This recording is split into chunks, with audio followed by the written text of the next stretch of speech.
My brother announced at Thanksgiving that he was moving into my half of our inherited lake house because I never use it anyway. My whole family agreed I should share. I didn't argue. I just smiled, finished my turkey, and on Monday, my lawyer informed them that Grandpa's will left the house entirely to me.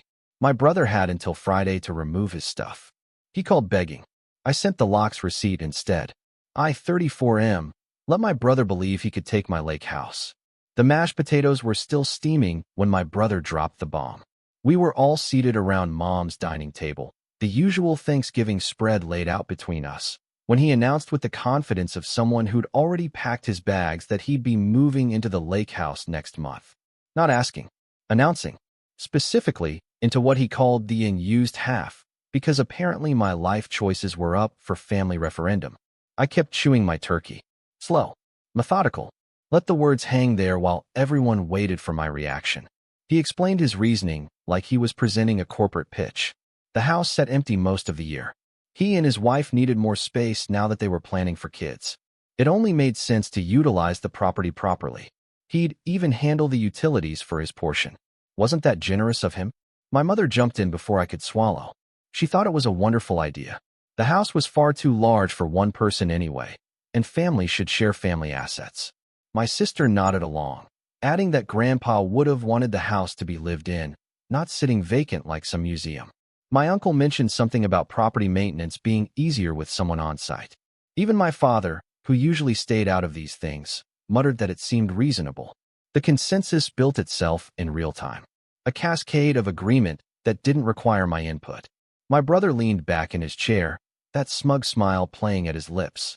The same one he'd worn when he'd convinced our parents to give him the bigger bedroom growing up. When he'd talked them into paying his graduate school tuition while I'd worked my way through state college.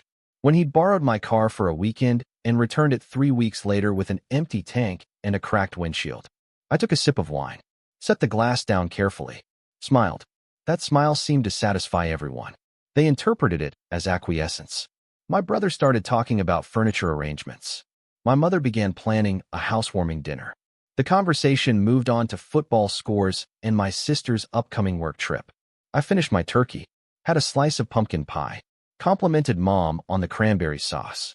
When dinner ended, I helped clear the plates, hugged everyone goodbye, and drove the 2 hours back to my apartment in the city. The entire ride, my hands stayed steady on the wheel. No angry calls, no heated texts, just silence and the hum of the highway. Monday morning, I called my lawyer. The lake house had been Grandpa's pride. He'd built it himself over the course of 3 summers back in the 70s. Every board and nail placed with his own hands. 2 stories, wraparound porch, situated on 4 acres of prime waterfront property that had appreciated into something worth serious money. He taught me to fish off that dock, taught me to fix the plumbing when it leaked, to patch the roof after storms, to maintain the dock before winter ice could damage it. My brother had visited maybe 6 times in the 15 years before Grandpa died. Always complained about the mosquitoes, the lack of cell service, the drive being too long. He'd never shown interest in the place until the will was read. That reading had happened 3 years ago, right after Grandpa's funeral. The lawyer had gone through the document in his office, a small room that smelled like old paper and furniture polish. The language was clear, specific. The lake house, all structures, all land, all contents, transferred entirely to me. Not split, not shared. Mine. My brother had been furious. Stood up so fast his chair tipped backward. Demanded to know why Grandpa would do that. What made me so special? The lawyer had simply referred him back to the relevant section. No ambiguity. No loopholes. Mom had smoothed it over later. Said Grandpa probably assumed we'd share it anyway. That blood was thicker than property lines, that I shouldn't let a house come between brothers. I'd nodded. Stayed quiet. Let them think whatever made them comfortable. But I'd also spent the following months handling every single detail myself. Transferred the deed. Updated the property taxes under my name alone. Changed the insurance. Had new keys made. Never once put my brother's name on anything. Never promised him access.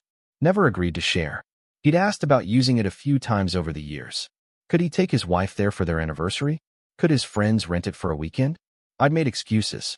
Renovations. Plumbing issues. Scheduling conflicts. Eventually he stopped asking. Until Thanksgiving. until he decided asking wasn't necessary anymore. My lawyer drafted the notice Monday afternoon. It cited the will, the deed, the property records.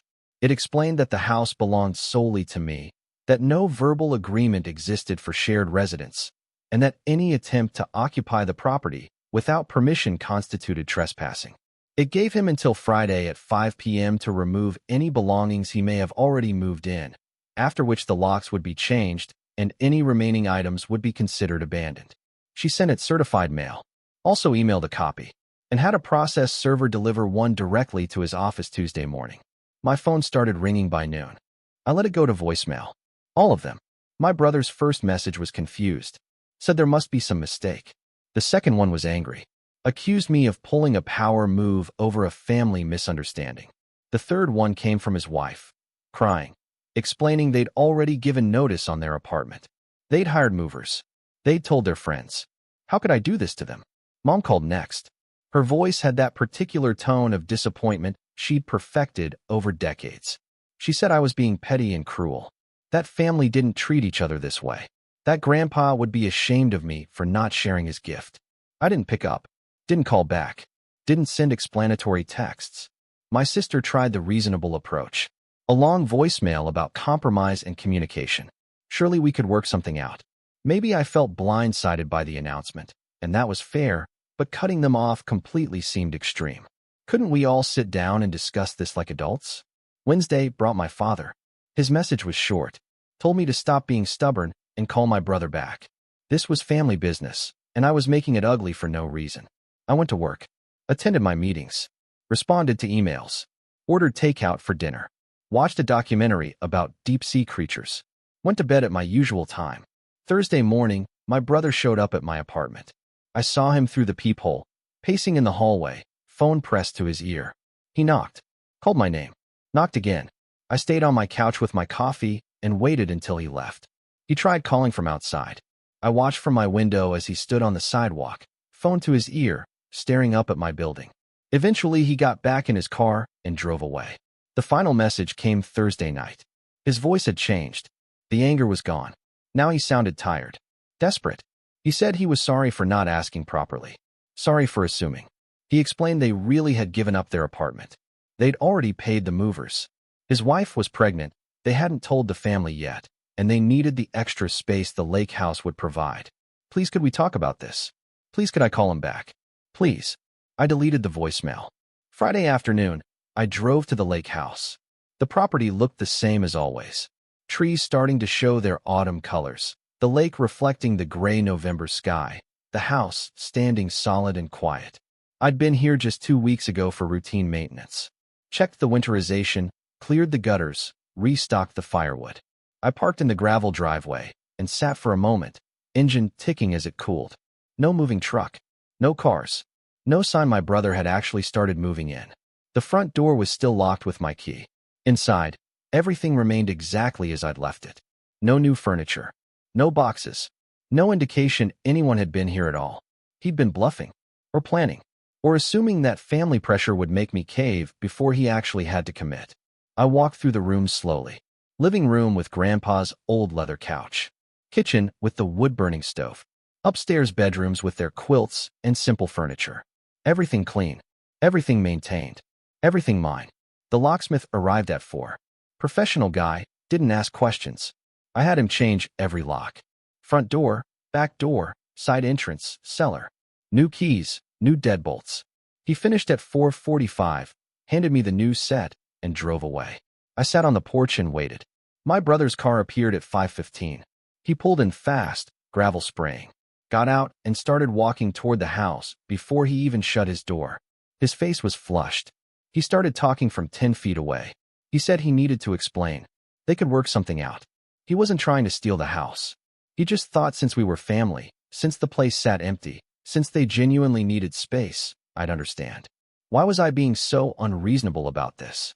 I held up the new key, let it catch the fading sunlight. I told him the locks were changed. The house was mine. It had always been mine. Grandpa left it to me specifically, not to the family, not to be shared, but to me.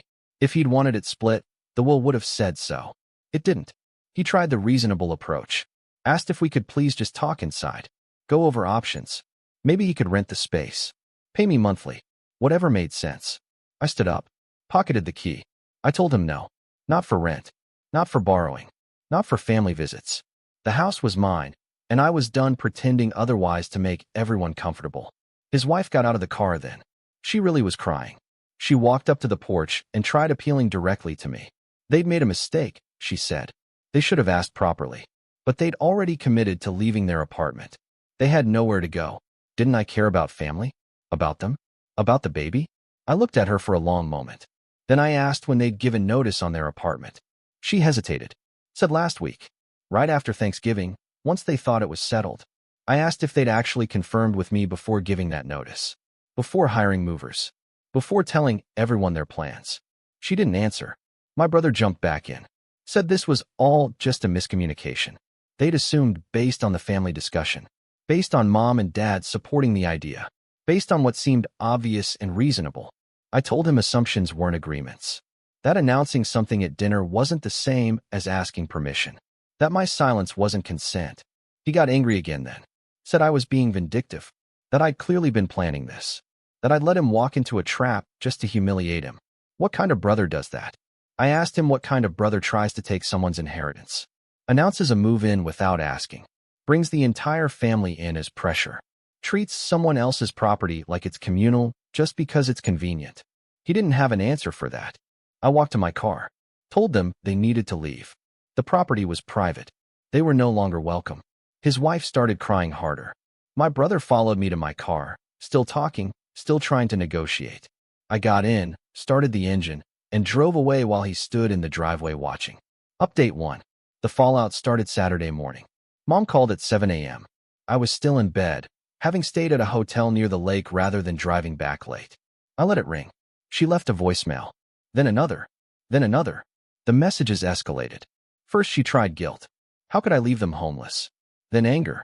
I was tearing the family apart over a house I didn't even live in. Then desperation. Please just call her back so they could figure this out. My sister texted. A long paragraph about how I'd made my point, but now it was time to be the bigger person. They'd learned their lesson. Couldn't I show some mercy? My father's text was shorter. Just said I was being an asshole and needed to fix this. I drove back to the city. Stopped for breakfast at a diner off the highway. Scrolled through the messages while eating pancakes. Deleted them all. My brother tried a different approach Monday. He sent an email. Formal. Almost like a business proposal. He outlined a rental agreement. Fair market value. First and last month up front. He'd even pay for a property management company to handle maintenance. All very professional and reasonable. I didn't respond. Tuesday he showed up at my office. The receptionist called back to ask if I'd see him. I said no. She told him I was unavailable. He waited in the lobby for 2 hours before security asked him to leave. Wednesday my mother called from my brother's phone. I picked up by accident, thinking it was someone else. She started immediately. Told me I'd had my revenge. Made my point. Proved I owned the house. Now it was time to act like an adult and help family. They were staying in a motel. It was costing them money they didn't have. His wife was stressed, and it wasn't good for the baby. Was I really going to let this continue? I asked her if she remembered the will reading. If she remembered that Grandpa specifically left the house to me alone. If she remembered my brother's reaction that day. She said that was different. That was fresh grief talking. Everyone was emotional. He'd apologized for that years ago. I asked if he'd apologized to me. Directly. For that reaction. She went quiet. Then said that wasn't the point. The point was now. The current situation. Me holding property hostage. I told her the house wasn't hostage. It was mine. Grandpa gave it to me because he knew I'd take care of it. Because I'd shown up. Because I'd learned maintenance from him. Because I'd valued the place for what it was, not what it was worth. She said that was a selfish way to think about family assets. I told her it wasn't a family asset. It was my asset. Then I hung up. Thanksgiving had been 17 days ago when the envelope arrived. Plain manila. No return address. Inside was a printed copy of my brother's text conversation with my sister. Someone had screenshots the whole thread and mailed it to me anonymously. The text started the week before Thanksgiving. My brother asked my sister what she thought about him using the lake house. She'd been cautious. Said he should ask me first. He'd responded that asking gave me veto power. Better to announce it as a done deal with family support. Get everyone on his side first. Make it socially difficult for me to say no. my sister had agreed that might work. Suggested he frame it as utilizing unused space. Emphasized the family angle. Make it seem unreasonable for me to object. They'd strategized the whole thing. My brother had even texted my mother in advance, getting her primed to support the idea. She'd agreed it made sense for the house to be used properly. My father had been brought in the day before Thanksgiving. The whole dinner announcement had been coordinated. I sat at my kitchen table and read through the texts 3 times. The plan had been deliberate, calculated. They'd known it was entirely my property. They'd known they needed permission. They'd specifically decided that manipulating family dynamics was easier than asking honestly. I took photos of every page, saved them to my cloud storage, put the originals in a folder. Then I called my lawyer. She listened to the whole story, the texts, the continued pressure, the showing up at my work. When I finished, she asked what outcome I wanted. I told her I wanted it documented. All of it. The harassment, the attempted manipulation, the coordination. I wanted a formal cease and desist sent to my brother, my sister, and my parents.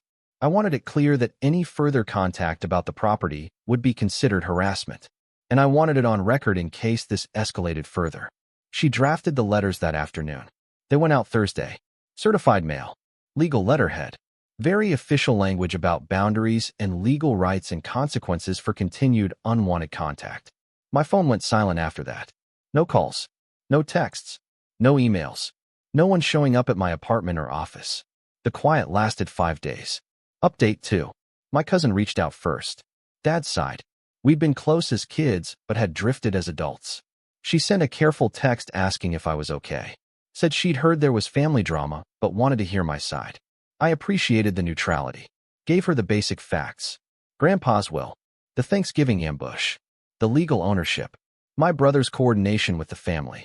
She was quiet for a while, then texted back that she'd suspected something like that.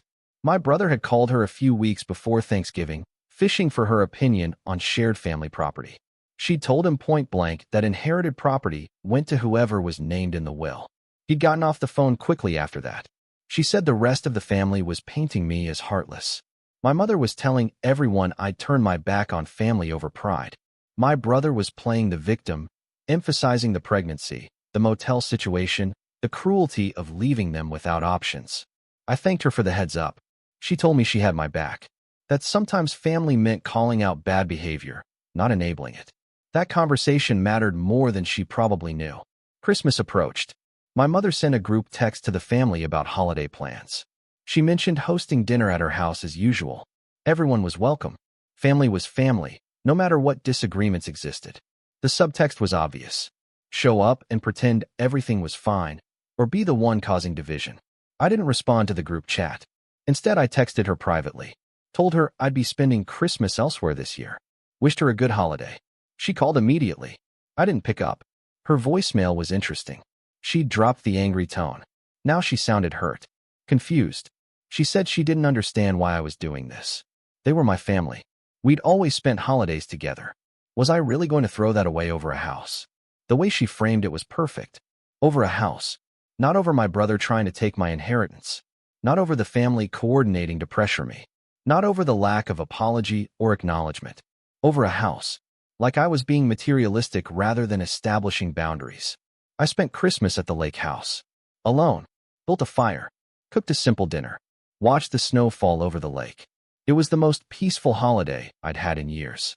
Update 3. February brought an interesting development. My brother and his wife bought a house. Small place. Starter home about an hour from the city. They announced it on social media with photos of them holding keys and beaming at the camera. The comments were full of congratulations. My mother posted about being so proud of them for finding their perfect first home. My sister commented about how exciting it was to watch them start this chapter. No one mentioned the lake house. No one acknowledged the previous drama. It was like Thanksgiving had never happened. I didn't comment. Didn't like the post. Didn't acknowledge it at all. But I noticed they'd found a solution. Without my property. Without my help. Almost like they'd been capable of handling their housing situation all along. Spring came. The lake house needed its seasonal maintenance. I spent a weekend opening it up for warmer weather. Checked the dock. Cleared winter debris. Inspected the roof. Everything Grandpa had taught me. My phone rang while I was replacing a loose board on the porch. Unknown number. I almost didn't answer. It was my brother. His voice was different. Tired. Older somehow. He asked if I had a minute to talk. Really talk. Not argue. Not negotiate. Just talk. I sat down on the porch steps. Told him I was listening. He said he'd been thinking a lot. About Thanksgiving. About the lake house. About how everything went down. He said he'd been wrong. Not just in execution, but in the fundamental approach. He'd treated my property like it was communal because he'd wanted it to be. Because it was easier than accepting that Grandpa had made a choice. He said he'd been jealous. For 3 years, since the will was read, he'd been jealous. That I got the house. That Grandpa had chosen me specifically. That there was something I had that he didn't. And instead of dealing with that feeling, he'd decided to just take what he wanted. He apologized. Directly. Said he was sorry for the ambush. Sorry for involving the family. Sorry for the pressure campaign. Sorry for showing up at my work. Sorry for not respecting my ownership from the start. He didn't ask for anything. Didn't suggest we revisit the situation. Didn't hint at future access. He just apologized and said he understood if I didn't want to accept it. I asked him what changed. He laughed. Bitter sound. Said his wife did. After they bought their house, after things settled, she'd point-blank asked him why Grandpa left the lake house to me. He'd given her the surface answer. That Grandpa probably just picked one grandkid. But she'd pushed. Asked what the relationship was like. What the history was. And he'd had to admit he barely had one. That I was the one who visited regularly. Who learned the maintenance. Who actually cared about the place beyond its value. She'd asked him if he thought Grandpa made the wrong choice. He'd realized he couldn't honestly say yes. I sat there listening to the lake lap at the dock. Finally told him I appreciated the apology. That it mattered he'd actually thought about it. But that the boundary remained. The house was mine. That wasn't going to change. He said he understood. He hoped maybe someday we could have a relationship again. Not about the house. Just as brothers. But he got it if that wasn't possible now. We hung up. I finished fixing the porch. I'm not sure what the moral of this story is. Maybe that property and family are complicated. Maybe that boundaries matter even when they're uncomfortable. Maybe that sometimes the right thing feels cruel until enough time passes to see it wasn't. The lake house is still mine. I still maintain it. Still spend weekends there. Still follow Grandpa's maintenance schedule. My brother and I don't talk regularly, but we're not hostile anymore. We exchange brief texts on birthdays. He sent a photo when his daughter was born. I sent congratulations. My mother still thinks I should have shared. She probably always will. My sister eventually apologized for her part in the coordination. We're slowly rebuilding. My father never said much, then or now. The family dinners are awkward when I attend. There's a careful dance around certain topics. But I go sometimes. Because family is complicated, and avoiding them forever isn't the answer either. But the lake house remains entirely mine. That boundary never flexed. Never wavered. And honestly, 3 years later, I think even my brother respects why. Grandpa knew what he was doing. He knew who would value the work, not just the asset. Who would maintain the legacy, not just occupy the space. Who would treat it like a responsibility, not an entitlement. I think about that sometimes, sitting on the dock at sunset. How inheritance isn't just about who gets what. It's about who'll take care of it. Who'll honor what it represents. My brother wanted a house. I wanted to preserve what Grandpa built. Turns out, that difference mattered. Thank you for watching. If you enjoyed this story, please hit that subscribe button. Don't forget to give it a thumbs up and share it with friends or family who might enjoy it too.